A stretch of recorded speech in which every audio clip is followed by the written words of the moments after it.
नमस्कार दर्शकों, जेके प्राइम में आपका स्वागत है। मैं हूं विनोद कुमार। दर्शकों, 1982 में गठित नेशनल पैंथर्स पार्टी आज टूटने के कगार पर है। नेशनल पैंथर्स पार्टी के प्रदेश अध्यक्ष बलवंत सिंह मनकोटिया ने आज सभी पदों से इवन अपनी मूल सदस्यता से भी रेजिग्नेशन दे दिया है। हालांकि रेजिग्नेशन का कारण बताया कि यह पारिवारिक कारण है, और हम भी आपको बता दें पारिवारिक कारण इसलिए भी है, ये पार्टी परिवार के बाहर गई ही नहीं, और यही एक वजह है कि आज टूटने के कगार पर है। जो आप जो वीडियो भेजा है, जो वीडियो वायरल हुआ है इस वक्त बलवंत सिंह मनकोटिया का, उनकी आंखों के नीचे की सूजन इस बात को तस्दीक करती है कि वो वाकई में परेशान थे। कल ही उनको प्रदेश अध्यक्ष बनाया गया था, और आज ही वीडियो वायरल करने के बाद वो स्विच ऑफ करते हैं और किसी गाड़ी में बैठ करके चले जाते हैं, किसी से मुलाकात नहीं करते हैं, लेकिन वीडियो में बिल्कुल साफ कर देते हैं कि कार्यकर्ता एकजुट रहे और आने वाले वक्त में देखा जाएगा कि पार्टी किस ओर रुख लेती है। आपको बता दें कि 1982 में पार्टी का गठन हुआ और पहली मर्तबा 2002 में 4 विधायक एक साथ जीत करके आए और सरकार का हिस्सा बने। और सरकार का हिस्सा इसलिए बने क्योंकि पीडीपी और कांग्रेस की मिलीजुली सरकार थी। पैंथर्स पार्टी को भी लिया गया और 2 इनके मंत्री बने। हर्षदेव सिंह, जो लगातार लंबे समय से रामबन से जीतते आ रहे थे, रामनगर से जीतते आ रहे थे, उनको कैबिनेट मिनिस्टर का दर्जा किया गया। और साथ ही साथ जो यशपाल कुंडल हैं, उनको जो सांबा से जीत के आए थे, उनको एमओएस बनाया गया। फकीरनाथ जो चनैनी से जीते थे, और साथ साथ बलवंत सिंह मनकोटिया को ये बतौर विधायक वहां पर मौजूद रहे। लेकिन आज जो पार्टी छोड़ने को लेकर के जो वीडियो बलवंत सिंह मनकोटिया का है, वो इस बात को सीधे सीधे स्पष्ट करता है कि कहीं ना कहीं परिवार की अंतरकला बिल्कुल सामने आ गई।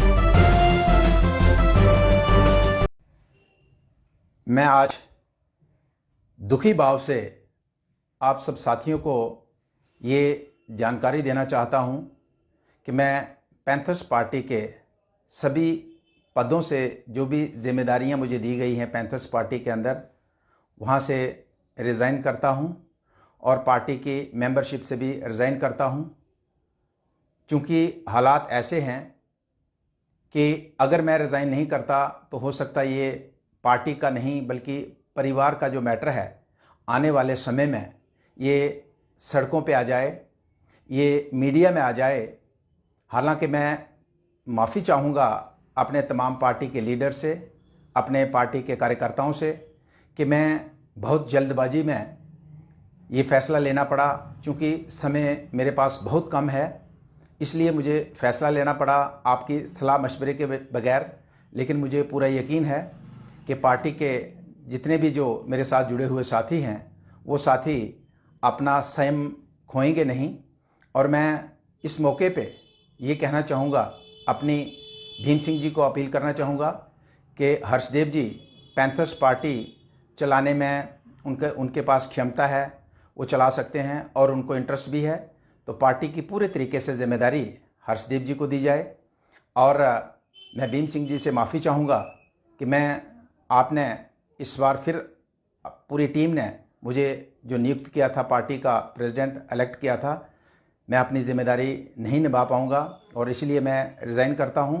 और मैं अपने उधमपुर विधानसभा क्षेत्र के तमाम पार्टी के लीडर्स, कार्यकर्ताओं को अपील करता हूँ कि कल हमारी जैसे हर महीने की 11 तारीख को मीटिंग होती है, कल 11 बजे सभी साथी पहुँचें और फर्दर कोर्स ऑफ एक्शन क्या होगा वो हम सभी साथियों के साथ बैठ के तय करेंगे। तो इस मौके पे मैं पूरी होशो हवास के साथ मैं बलवंत सिंह मनकोटिया फिर से ये कहना चाहता हूँ कि मैं पैंथर्स पार्टी के तमाम पदों से आज मुक्त होता हूँ और पार्टी की मेंबरशिप से भी मैं आज रिज़ाइन करता हूँ। थैंक यू, धन्यवाद।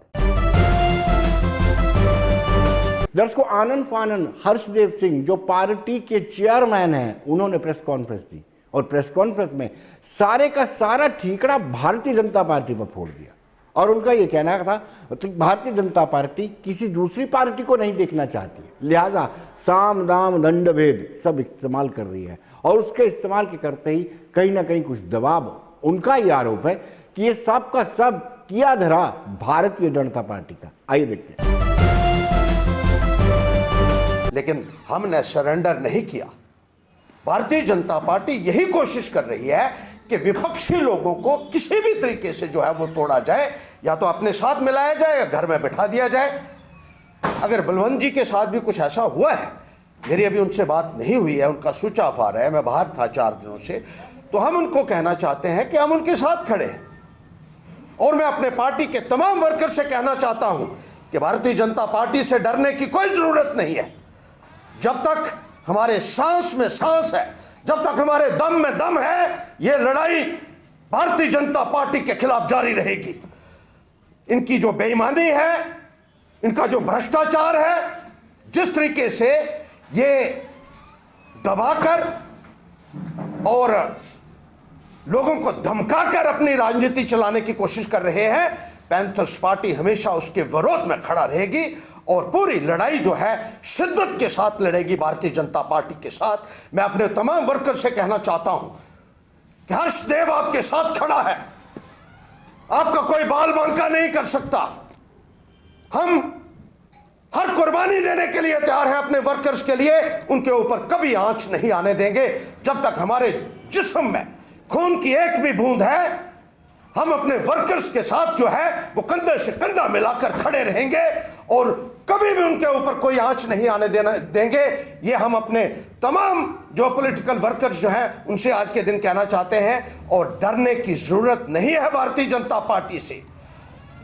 ये महाभारत का युद्ध है, हम थोड़े जरूर हैं लेकिन पांडव भी बहुत कम थे और कौरवों की सेना को नेस्ता नबूद किया था। देखिए, मेरी उनसे बात नहीं हुई है अभी, जब बात होगी तो क्या वजह है, ये वजह का पता जो है वो बाद में चलेगा, और जो भी है देखेंगे। मनमुटाव चल रहा था पार्टी के भीतर।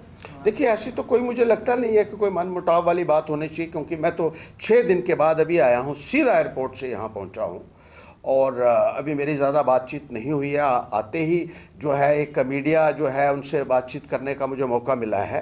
तो जो मैं समझ रहा हूँ और जो मेरे जो जहन में इस वक्त आ रहा है वो यही है कि ये भारतीय जनता पार्टी की साजिश है। जिस तरीके से वो करती रही है वही वो कर रही है यहाँ भी, और मेरा पार्टी के तमाम लोगों के साथ ये एक कमिटमेंट है, हम वचनबद्ध हैं अपने लोगों की लड़ाई लड़ने के लिए। हमारा एक आदमी भी 1.25 लाख के बराबर सिद्ध होगा, ये मैं बताना चाहता हूं, और भारतीय जनता पार्टी को इसका भारी खुमाइजा उठाना पड़ेगा। दर्शकों, हम जब प्रोफेसर भीम सिंह के पास पहुंचे, professor Bhim Singh chief pattern है और उन्होंने ही 1982 में पार्टी का गठन किया था।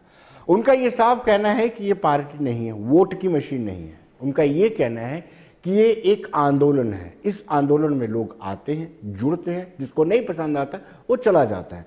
उन्होंने इस बात को भी नहीं माना कि उनको मनाया जाएगा या उनकी वापसी का कोई रास्ता अभी बनाया जाएगा, इख्तियार किया जाएगा। आइए देखते भीम सिंह का क्या कहना है। ये पूरी दुनिया की बात सुनो, सद्दाम हुसैन के साथ क्या हुआ, यासर अरफात के साथ हुआ। जब भी मूवमेंट चलती है तो मूवमेंट लोगों से चलती है, उस मूवमेंट से कई लोग आते हैं, कई लोग टूट जाते हैं, उनकी मर्जी है। आप किसी को ज़बरदस्ती आंदोलन मूवमेंट में नहीं रख सकते।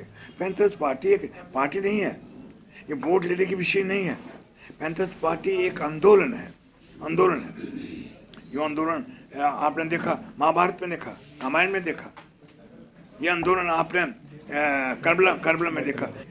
दिल्ली के जो मुगलिया ख़ानदान हुकूमत कर रहे हैं ना, ये उनसे लड़ाई है। इसलिए ये आप जो सवाल पूछते हैं ये मैंने ही नहीं रखते हैं।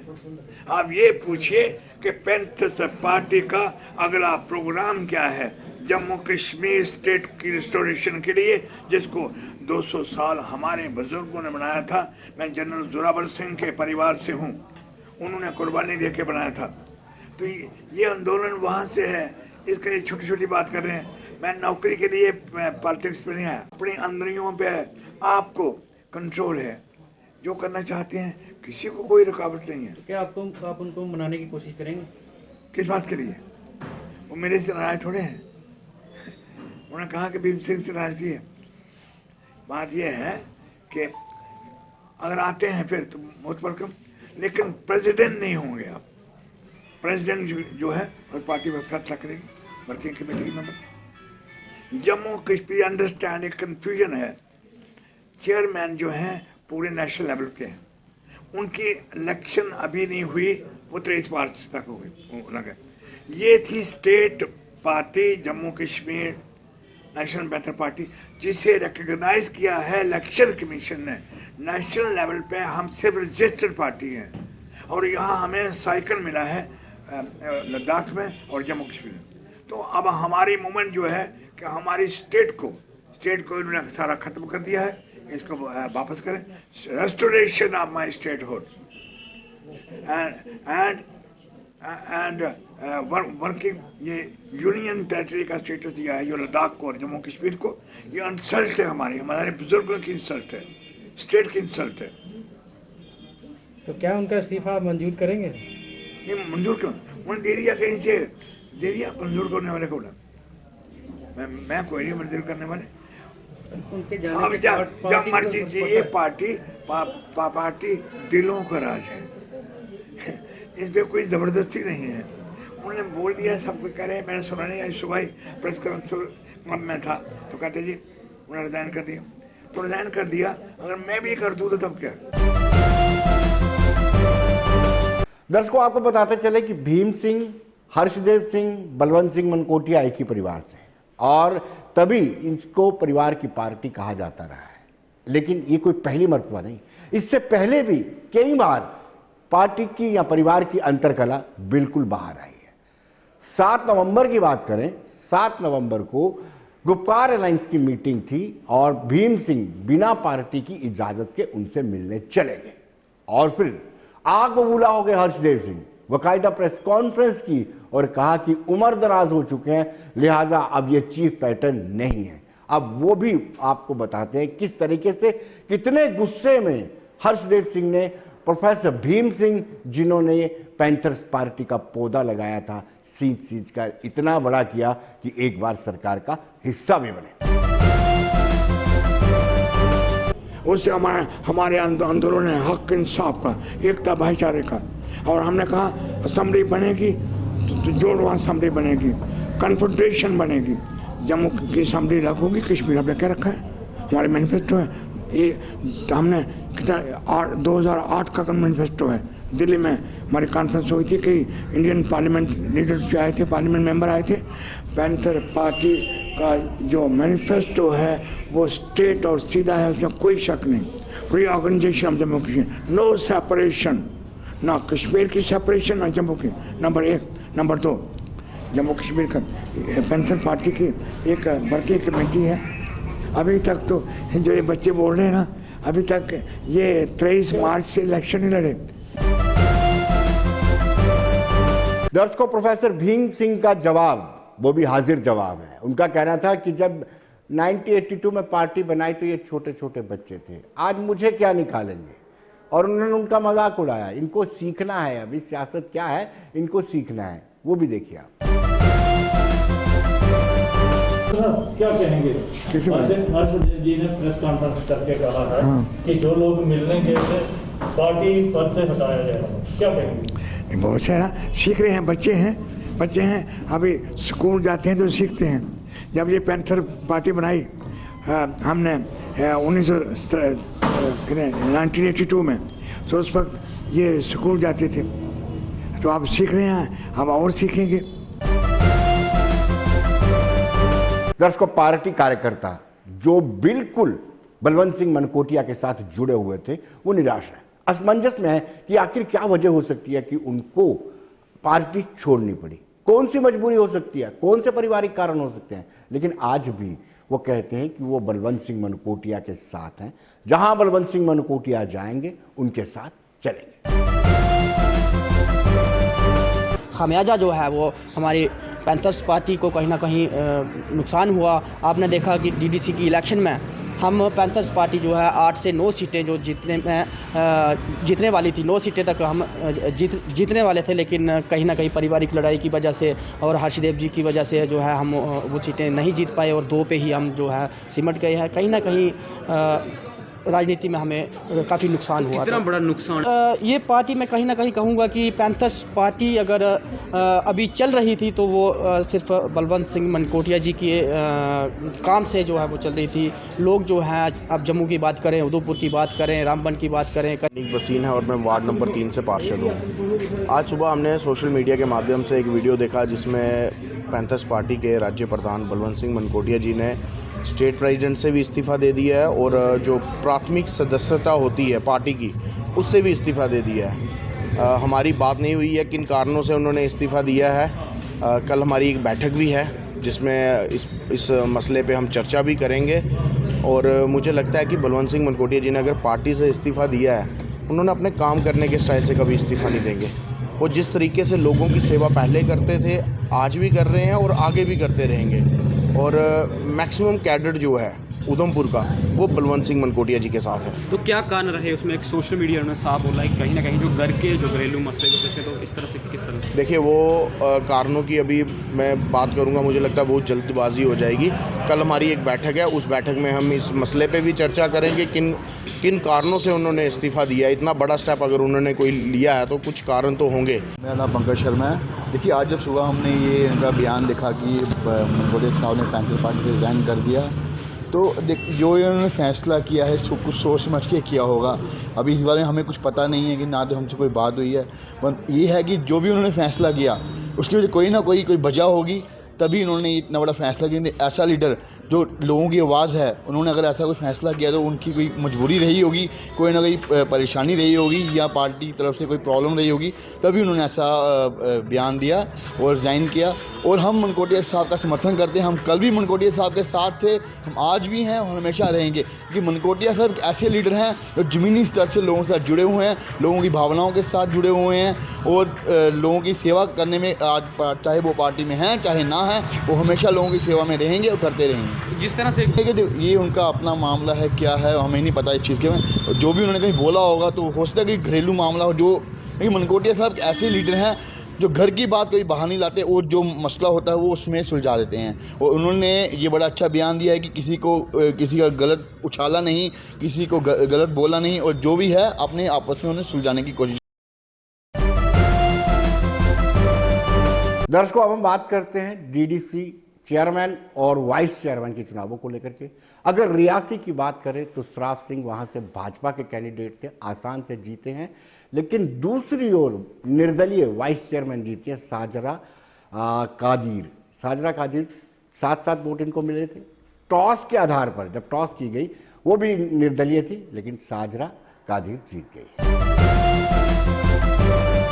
भी भारी मतों से जो है वो जीत मिली थी। इस बार भी कहीं ना कहीं भाजपा के चेयरमैन जो है उभर कर सामने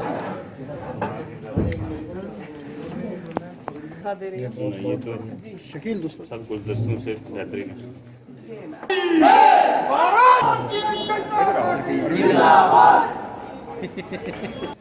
उसी का, उस ऑलमाइटी गॉड का हमें शुक्रिया अदा करना चाहिए और होना चाहिए। उससे दूसरा जो मैं कहता हूँ वो हमारा संविधान है, जिसने हमें सबको, और एक चाहे वो शहर में है, गांव में है, किसी भी प्रांत में है, किसी भी एरिया में है, किसी भी जात धर्म और किसी भी समुदाय से है, किसी भी माशरे से है, उसको ये ताकत, ये पावर, ये एम्पावरमेंट दी है कि वो आज के इस दिन का जो ये अपनी खुशी है वो देख सकता है। उसको बराबरी के हकूक़ हैं, मैं उसको देता हूँ। तीसरा जो है, मैं अपनी पार्टी भारतीय जनता पार्टी को, जिन्होंने मुझ में इतना सा, मैं समझता हूँ कि एक कुछ ना चीज़ में कोई चीज़ देखी होगी, जिन्होंने मुझे मैंडेट दिया। और उसके बाद मैं अपनी जनता भमाग, अपनी कंस्टिट्यूंसी, जिसने मुझे ये मौका दिया कि मैं डीडीसी का मेंबर बन सका। और last but not the least, हमारा डिस्ट्रिक्ट रियासी की जितने भी हमारी आवाम है, जिन्होंने बड़े बेहतरीन नुमाइंदे जो हैं डीडीसी मेंबर के रूप में चुन के भेजे थे, जिन्होंने मुझे वोट दिए हैं और आज मुझे चेयरपर्सन चुना है। मैं समझता हूं कि हमारी पार्टी के सिर्फ 7 ही जीते थे। ये बहुत ही बढ़िया तरीके से हमारी इलेक्शंस हुई और इसका पूरा क्रेडिट जब इलेक्शंस हुई डीडीसी की तब इसका पूरा क्रेडिट वोटर को जाता है।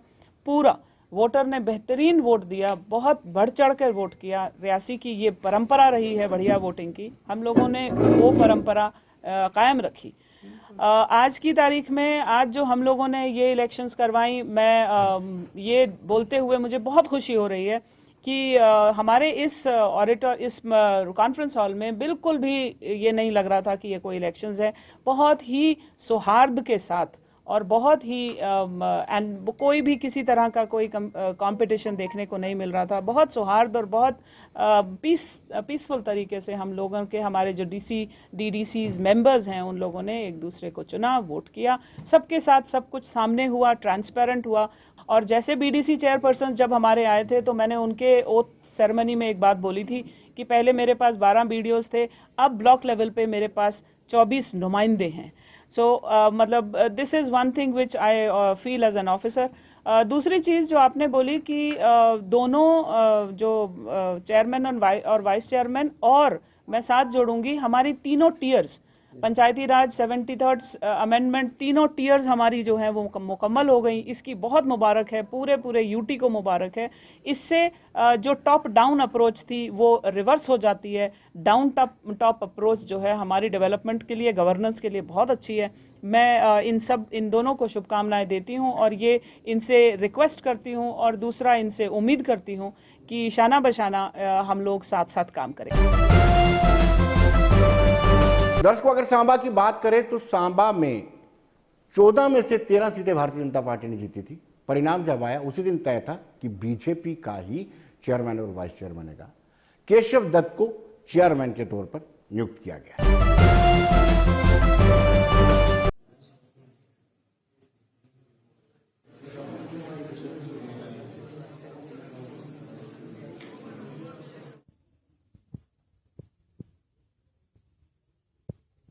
मैं आज इस मौके पर जो हमारे ज़िला सांबा से परिषद का अध्यक्ष चुना गया हूं, मैं सबसे पहले तो अपनी पार्टी को और अपने सीनियर नेताओं को, अपने जो मेरे साथ जो जीते हुए 13 के 13 सभी लोग जिन्होंने यूनानिमसली फैसला लेके मुझे अध्यक्ष पद के लिए नियुक्त किया है, और ख़ास करके उन लोगों का जिन लोगों ने अपने कीमती वोट देकर मुझे कामयाब बनाया और जहां तक पहुंचाया है, मैं अपनी तरफ से पूरी कोशिश करूंगा।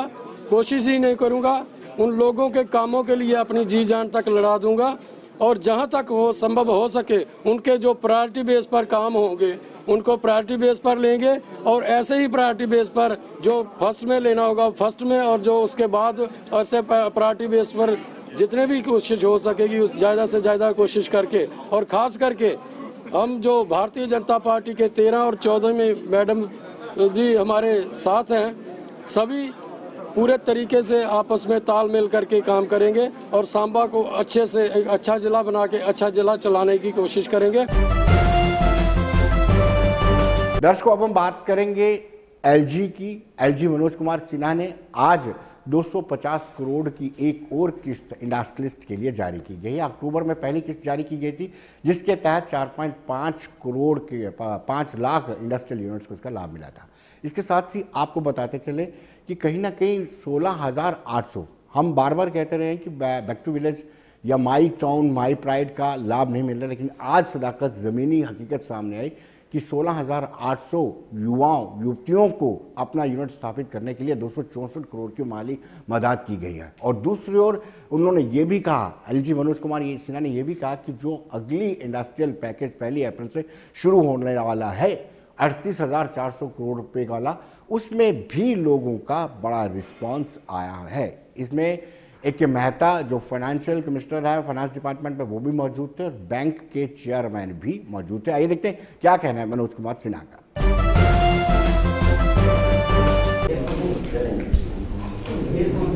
ये इंडस्ट्रियल पॉलिसी की नहीं है। जो पैकेज हम लोगों ने घोषित किया था अक्टूबर महीने में, ये मानते हुए कि लंबे समय से यहाँ के इंडस्ट्री और बिजनेस को नुकसान हुआ है, तो इनको प्रशासन सरकार की ओर से मदद करनी चाहिए।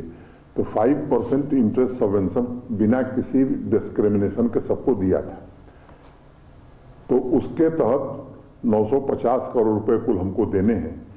पहली किस्त उसमें 250 करोड़ दी थी, लोगों ने उसको यूटिलाइज कर लिया। जब बैंक ने ये बताया तो फाइनेंस डिपार्टमेंट ने 250 करोड़ की दूसरी किस्त आज रिलीज कर रहे हैं आपके सामने। जब ये खर्च हो जाएगा जैसे ही, तो फिर वो तीसरी किस्त दे देंगे। जो फाइनेंशियल असिस्टेंस आप यूथ को दे रहे हैं, ये कितना दे रहे हैं? क्या उसमें कोई सब्सिडी तो नहीं है कि सब्सिडी की आड़ में वो आगे आना शुरू कर? नहीं, ये सब्सिडी नहीं है। हम सुविधा पूर्वक उनको बिना किसी परेशानी के आर्थिक सहायता उपलब्ध करा रहे हैं, ताकि अगर कोई अपना काम करना चाहता है तो वो सुविधा पूर्वक कर सके, उसे कहीं जाने न पड़े। और मैं कहूँ कि ये बैंक की होम डिलीवरी है। इन कामों की समीक्षा की जा रही है, जो ये पैसे दिए फंड दिए जा रहे हैं, क्या है ग्राउंड पे वो काम नहीं। ये बैंक जिसको ऋण देता है तो उसकी शर्तें होती हैं। अब अगर वो शर्तों का पालन नहीं करेगा, नहीं अपना रोजगार करेगा, नहीं काम करेगा, तो वो डिफॉल्टर होगा। इसकी समीक्षा हम क्या करेंगे, आप बताइए। तो जो डिफॉल्टर होगा उसे रिकवरी होगी? बैंक अपना नियम थोड़े छोड़ देगा।